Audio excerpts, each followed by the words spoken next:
రెండుసార్లు ఎంపీగా గెలిచి ప్రజలకు సేవలందించి పార్లమెంట్లో అడుగుపెట్టిన కొత్త ప్రభాకర్ రెడ్డి గారు ఇప్పుడు ఎమ్మెల్యేగా గెలిచి శాసనసభలోకి అడుగు పెట్టబోతున్నారు. ఆయన తన ఎంపీ సభ్యత్వానికి రాజీనామా చేశారు. ప్రస్తుతం న్యూఢిల్లీలోని ఆయన నివాసంలో మనమున్నాము. కాసేపు కొత్త ప్రభాకర్ రెడ్డి గారితో మాట్లాడి ఆయన కొత్త ప్రయాణం ఎలా జరగబోతుందో తెలుసుకుందాం. నమస్తే sir, hearty congratulations sir. Health ఎలా ఉంది సార్? బాగానే ఉంది, చాలా బాగుంది. మీ అందరి బ్లెస్సింగ్స్ తోటి, భగవంతుని ఆశీర్వాదంతో బ్రహ్మాండంగా ఉన్నది. ఇప్పుడిప్పుడే కోలుకున్నా. మళ్ళీ ప్రయాణం కొత్త, మీరు అన్నారుగా ఇందా కొత్త ప్రయాణం అని, మళ్ళీ కొత్త లైఫ్ను నేను ఎంజాయ్ చేయబోతున్నాను ప్రజల కోసం. డెఫినెట్గా మరి ఆ కొత్త ప్రయాణంలో కొత్త ప్రభాకర్ రెడ్డి తప్పకుండా సక్సెస్ అవుతాడని చెప్పి అనుకుంటున్నా. మరి సెకండ్ లైఫ్ కాబట్టి నాది కొత్త లైఫ్. సార్, ఇప్పటికీ 2 సార్లు మీరు ఎంపీగా గెలిచారు. అయితే ఎంపీగా మీ అచీవ్మెంట్స్ ఏమనుకుంటున్నారు సార్? ఎంపీగా అయితే అయిపోయింది కదా, ఇప్పుడు అచీవ్మెంట్ ఏముంటుంది? ఎంపీగా అయితే మేమైతే బాగానే, నా మట్టుకు నేను మొత్తం తెలంగాణ రాష్ట్రంలోనే మరి నేను అనుకున్నవి అన్నీ కూడా సాధించుకోగలిగినాం. డెఫినెట్గా ఈసారి కూడా మరి అసెంబ్లీలో కూడా అదే తరహాలో డెఫినెట్గా మరి సక్సెస్గా అవుతా అని చెప్పి నాకు పూర్తిగా విశ్వాసం ఉన్నది, నమ్మకం ఉన్నది. మరి మా గౌరవ ముఖ్యమంత్రి గారు కేసీఆర్ గారు వారి ఆశీస్సులతోటి 2 పర్యాయాలు నాకు పార్లమెంట్లో ఉండటానికి అవకాశం ఇచ్చిండు. మళ్ళీ ఈసారి 3వసారి మరి అసెంబ్లీలో మరి వారితో పాటు నేను కూడా ఉండటానికి కూడా నాకు ఈసారి రావడం కూడా నేను హ్యాపీగా ఫీల్ అవుతున్నాను. కాంగ్రెస్ బీఆర్ఎస్ మధ్య ఈసారి ఎలక్షన్స్ చాలా గట్టిగా జరిగాయి సార్. అసలు టగ్ ఆఫ్ వార్ అన్నట్టుగా జరిగాయి. కాంగ్రెస్ ఫామ్లోకి రావడానికి, మీరు ఓటమి పాలవ్వడానికి కారణాలు ఏమనుకుంటున్నారు సార్? ప్రజలు మార్పు కావాలనుకున్నారు. మరి ఆ మార్పును మేము కూడా దాన్ని అంగీకరిస్తున్నాము. మరి వాళ్ళు ఏమేమి వాగ్దానాలు చేసిండ్రో ఎలక్షన్లప్పుడు మీ అందరికీ తెలుసు.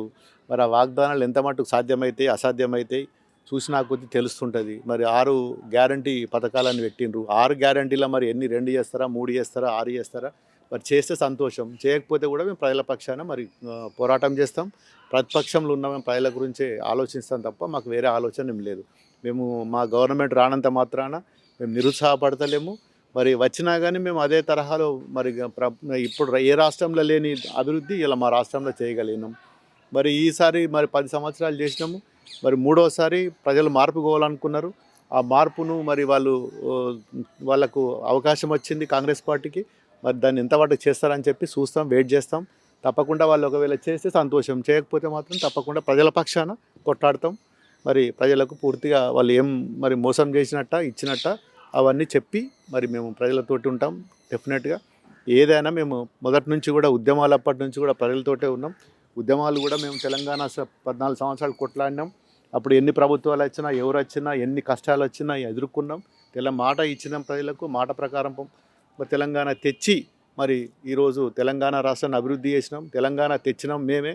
2 పర్యాయాలు కూడా మరి తెలంగాణ రాష్ట్రానికి కూడా పాలించినాం. డెఫినెట్గా మరి ఈసారి వాళ్ళకి అవకాశం వచ్చింది, చూద్దాం, వెయిట్ చేద్దాం.